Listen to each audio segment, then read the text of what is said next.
Et bonjour à tous, nous revoilà enfin. Voici la vidéo bonus qu'on vous avait promis lors de notre enquête nocturne au Préventorium. Alors comme on vous avait expliqué, nous sommes déjà allés dans ce lieu en tant que repérage. On était retournés pour voir un petit peu si ce qu'on ressentait était réellement là. Et voici tout ce qu'on avait pu capter dès les premières fois. Alors vous allez voir, on a de nombreux PVE, une photo qui est assez troublante. Et vous allez voir toute l'équipe le jour où on a commencé à créer la TP8. Bon visionnage.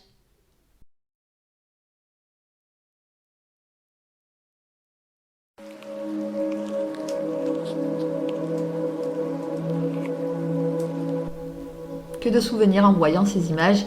On était enfin au complet pour le plus gros urbex au départ de la TP8.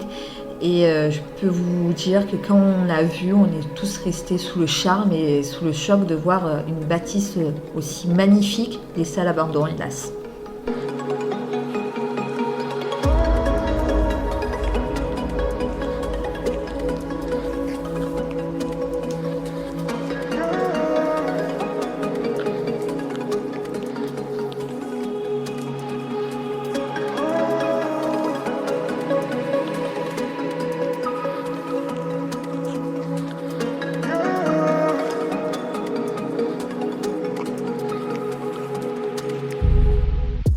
Comme vous pouvez voir, le lieu était vraiment chargé et on le ressentait. On passait d'une pièce à une autre, c'était juste impressionnant. On ressentait toute l'émotion qu'il y avait dans ce lieu et on pouvait se dire qu'il allait se passer quelque chose à tout moment. Donc c'est vrai qu'on entendait des bruits, mais on était toujours sur le qui-vive de se dire est-ce que c'est ça, est-ce que c'est pas ça, d'où la nocturne.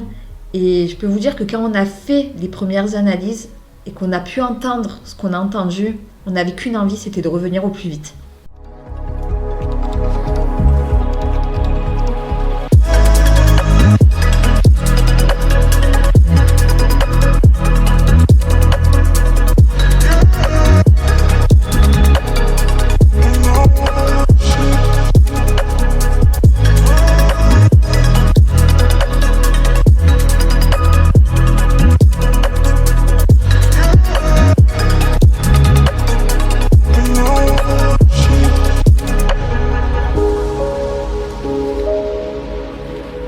Donc voilà, hein, entre ce repérage et la nocturne, hélas nous avons eu les problèmes Covid, donc il s'est passé 1 an.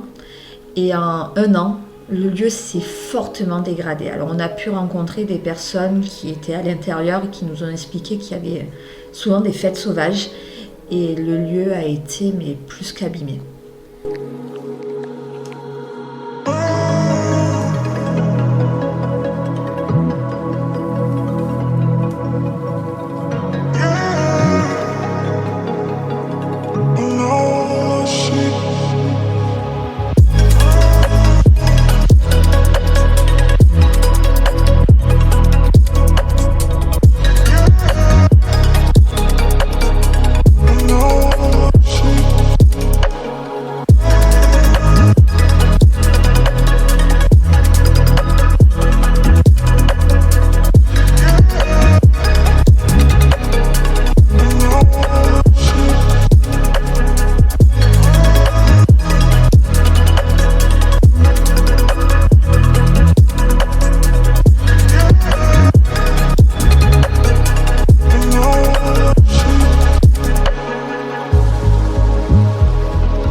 Donc nous voilà à la fin, on va vous présenter les PVE que nous avons pu avoir, ainsi qu'une photo, comme je vous disais, qui est assez troublante.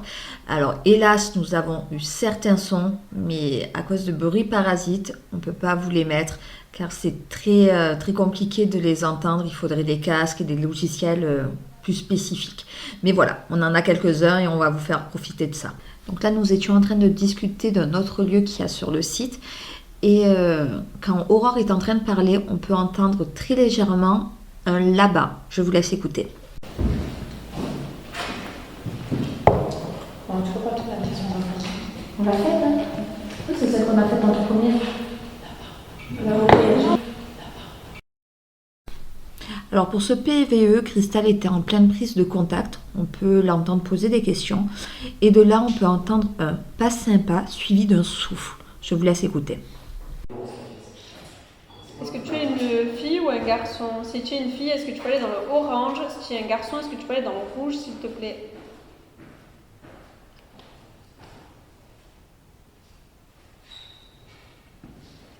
Ok. Tu es toujours avec nous? Tu es toujours avec nous? Pour finir, voici cette photo. Donc en fait, tout le long de l'enquête, on a pu interagir avec des enfants. Donc le lieu était propice pour les enfants. Donc vraiment, on a eu ce petit truc avec une entité qui nous suivait. Et comme vous pouvez voir là sur la photo, on voit clairement le visage d'un petit garçon. Alors, une fois qu'on avait vu ça aux analyses, quand nous sommes retournés, on a essayé de démystifier, voir s'il y avait un problème sur la fenêtre, s'il y avait quelque chose à l'arrière. Rien du tout. Ce qui est fou, c'est que vraiment, ce visage est apparu lors de prise de contact à l'extérieur. À ce moment-là, j'avais demandé à l'équipe de prendre des photos des fenêtres. Et voilà, on a eu la chance de voir ce petit visage. Je vous laisse regarder et faire votre propre interprétation.